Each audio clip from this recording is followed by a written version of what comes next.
Humulin has been developed through the biotechnological processes. So here the Plasmidis E. coli bacteria. So what is gene therapy? It is the replacement of a defective gene by a normal healthy gene. Retrovirus, as we know, is the vector used for introducing ADA gene into lymphocytes. A gene produces A chain and bacteria with B gene produces B chain.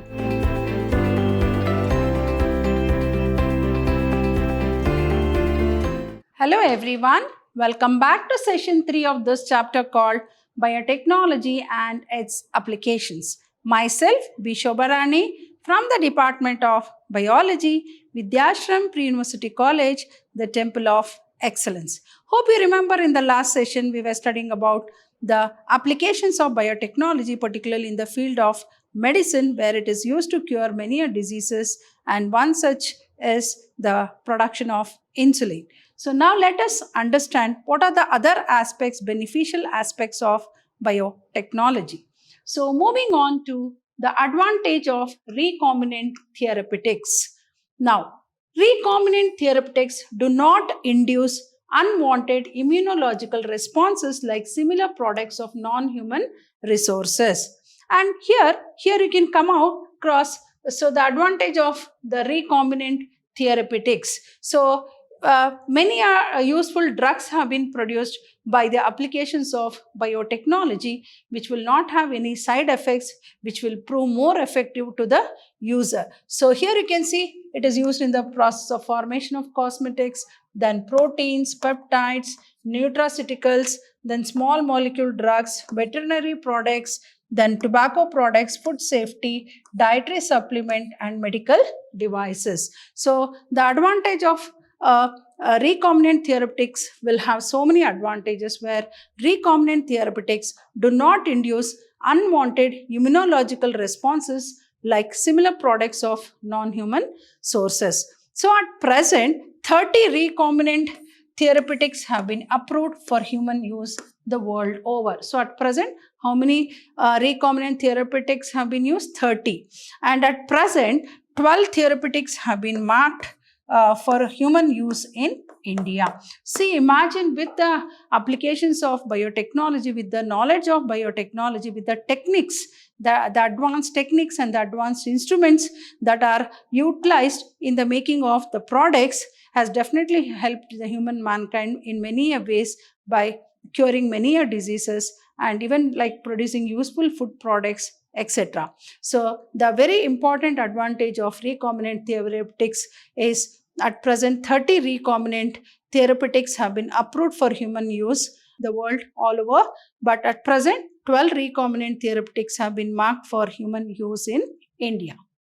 Now, genetically engineered insulin.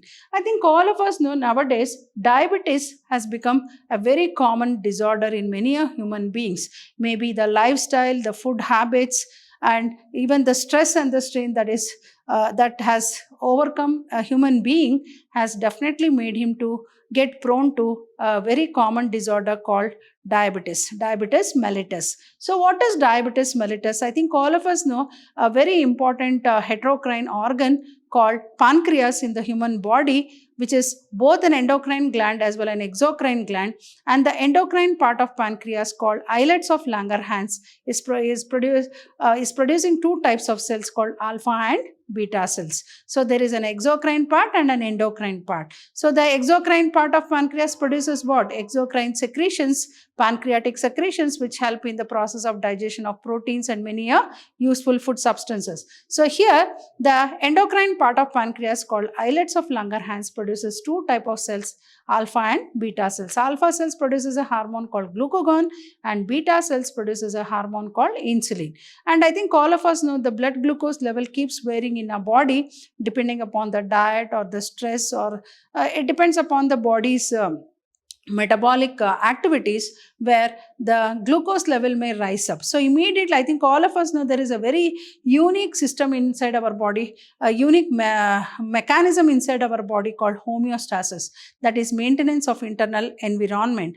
So when the blood glucose level rises up, immediately the insulin from the islets of Langerhans, that is the alpha cells, that is the beta cells produces insulin, and insulin is going to convert glucose back into glycogen, which is stored in the liver.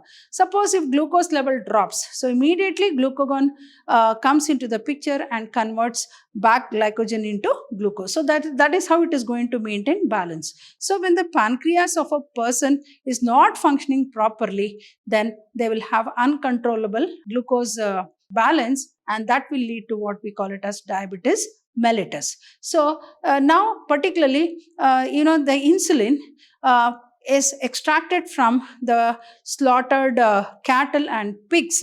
All these days it was extracted from the slaughtered pigs and cattle, but later on it started causing some side effects on the human body, and so human humulin it is called. So it is called human humulin now. Humulin, which is used in the market, and this is used as insulin for the diabetic patients. There is type 1 and it is called human insulin. Type 1 diabetes and type 2 diabetes. So type 1 diabetes are totally dependent on the insulin. Type 2, they can control through the food habits, right? Like through the glucose level can be controlled by the food intake only. So with this concept, so humulin has been developed through the biotechnological processes. And let us understand how this human insulin is produced. So genetically engineered, it is called genetically engineered insulin. I think all of us, even the gene therapy has come into picture, where the diseased person whose pancreas is not functioning properly, the cell from the healthy person's pancreas is taken and introduced into the pancreas of the diseased person, where it is going to alter the functioning of that pancreas so that sufficient insulin is produced and it can regulate the glucose level in the blood. So that is what is being done in the field of biotechnology, particularly in the field of medicine, through a very important technique called gene therapy. So what is genetically engineered insulin? As I said, genetic engineering means what? Manipulation of genes. You can alter the gene structure for a beneficial purpose. So what is this genetically engineered insulin? So a scientist by name, an American company called Eli Lilly, an American company, prepared human insulin for the first time using biotechnology. So as I said, all these days people were using the insulin which was extracted from the slaughtered pancreas of the slaughtered cattle and pig, which was having side effects on the body. So now this human insulin has been developed, that is through by a company called Eli Lilly, an American company, prepared human insulin for the first time using biotechnology. Now let us understand how is this synthesis of insulin is being done. Here you can see in the beautiful picture the synthesis of human insulin through genetic engineering. That is, proinsulin is taken and you can see the two bond here, B peptide and free C peptide, right? So here the synthesis of human insulin through genetic engineering. Human insulin consists of two short polypeptide chains, A and B. Here you can see A and B consists of two short chains called A and B that are linked together by disulfide bridges. Here you can see the two disulfide bridges. By two disulfide bridges. In mammals, including humans, insulin is synthesized as a prohormone which contains an extra stretch called C-peptide. Here you can see contains an extra stretch called. So these were short strands. Here you can see an extra stretched. So this C-peptide is removed during the maturation of insulin. So human insulin consists of two short polypeptide chains, that is A and B, that are linked together by disulfide bridges. And in humans, including in mammals, including humans, insulin is synthesized as a prohormone. Here you can see which contains an extra stretch called C-peptide. And this C-peptide is removed during the maturation of insulin. So genetically engineered insulin, Eli Lilly, an American company, prepared human insulin for the first time using biotechnology. And what is the mechanism that is involved in the synthesis of human insulin through genetic engineering? What is genetic engineering? As I said, it is nothing but manipulation of genes, altering the gene structure through the required as we require. So the human insulin consists of two short polypeptide chains A and B that are linked together by disulfide bridges. So in mammals, including humans, insulin is synthesized as a prohormone which contains an extra stretch called C-peptide, and this C-peptide is removed during the maturation of insulin. Moving further with the steps that are involved in human insulin synthesis. So two genes A and B controlling the synthesis of A and B chains are prepared. Here I can see A and B chains. And these two genes are inserted into two different plasmids of E. coli produce insulin chains. See here how the technology has been used with the help of plasmids, which is going to act as a vector. So here the plasmid is E. coli bacteria. So these two genes are inserted into two different plasmids of E. coli, which produce insulin chains. And bacteria with A gene produces A chain, and bacteria with B gene produces B chain. So the A and B genes are extracted and combined by creating disulfide bonds to produce active insulin. See how the mechanism has been implemented for the synthesis of human insulin. So two genes A and B controlling the synthesis of A and B chains are prepared. These two genes are inserted into two different plasmids of E. coli, produce insulin chains. Then bacteria with A gene produces A chain, and bacteria with B gene produces B chain. So the A and B chains are extracted and combined by creating disulfide bonds to produce active insulin. That is all about the synthesis of human insulin through genetic engineering. See how useful it is to mankind with this synthesis of humulin, and it, as I said, human insulin is called as humulin now. So those were the days where people were using insulin extracted from the pancreas of slaughtered cattle and pigs, which was having lot of side effects on the body. So keeping that in mind, so with the technology, with the advancement in the field of science and technology, particularly in the field of medicine, they have come out with a very useful mechanism of synthesizing human insulin, that is Eli Lilly, an American company. So now I think in many, if you go to any of the medical shops, I think the most available insulin form is humulin now, right? Now, and it is also not having many side effects, as we have got to know from the users, because there are many users who are insulin dependent. So their glucose level cannot be controlled just through the food diet. So they are dependent on the insulin regularly. So in that case, and imagine if they're using regularly and if it is going to have some side effects, definitely it is going to affect the human body. So keeping that in mind, particularly in the field of medicine, they have developed this humulin or human insulin through the genetic engineering. Now let us understand one more very important application of biotechnology, that is gene therapy. The very word itself will tell you. Gene therapy means what? Treatment. Gene means DNA or genetic material.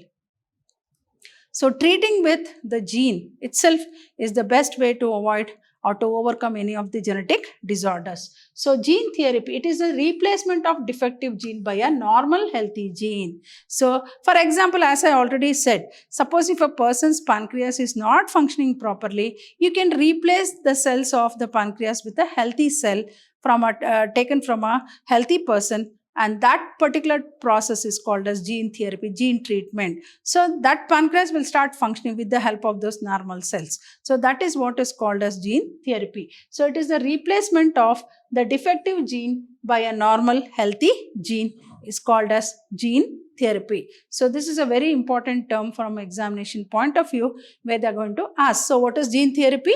It is a replacement of a defective gene by a normal healthy gene. Gene therapy is an attempt to cure hereditary disease. As we know, many people are suffering from hereditary diseases. What are hereditary diseases? Diseases which are transferred from one generation to another generation, from parents to children. So there are many hereditary diseases, And hereditary diseases are nothing but congenital diseases. Sometimes it is very difficult to cure such congenital diseases. So in that case, the only technology that is coming to the rescue of such people who are suffering from hereditary diseases is the gene therapy. So one such is ADA deficiency disease. So adenosine deaminase deficiency is a genetic disorder that is being treated using gene therapy. So ADA disease, adenosine deaminase deficiency, is a genetic disorder that is being treated using gene therapy. Now, what is the cause for the adenosine deaminase deficiency disease? It is caused due to the deletion of a gene for adenosine deaminase. So, what is the reason or cause for this ADA deficiency disease? It is caused due to the deletion of the gene for adenosine deaminase. So, what is gene therapy? It is the replacement of a defective gene by a normal healthy gene. So, gene therapy is an attempt to cure many hereditary diseases. Then adenosine deaminase is one such hereditary diseases which is cured by this gene therapy. And what is the cause for ADA deficiency disease? It is caused due to the deletion of a gene for adenosine deaminase. And what are the methods of treating ADA deficiency then? Here you can see how the reinfusion, the cells collected. Here you can see the characterization and expansion, C cells carrying these cells, genetic modification. All these are the methodologies that have come to the rescue of the human beings. I think we have come across with the advancement in the science and technology, new methods have been introduced, and all these methodologies have come out with new inventions or with new concepts to help the people in many ways, particularly in the field of medicine, as we know that people are nowadays suffering from many diseases. So people, because of their food habits or maybe because of the lifestyle or because of the changes in the environmental conditions, people are prone to many diseases. So in that case, particularly at this point of time, as we know, we never expected that we are going to get exposed to this coronavirus. And imagine at this point of time where the whole world is suffering from this, from the threat of this coronavirus, and we all are eagerly waiting for the vaccine to be developed for this coronavirus. And that is the only last resort to get rid of this deadly virus called coronavirus. So imagine, and all the scientists and all the many people are working hard round the clock to come out with a safe vaccine so that people can be cured by this coronavirus.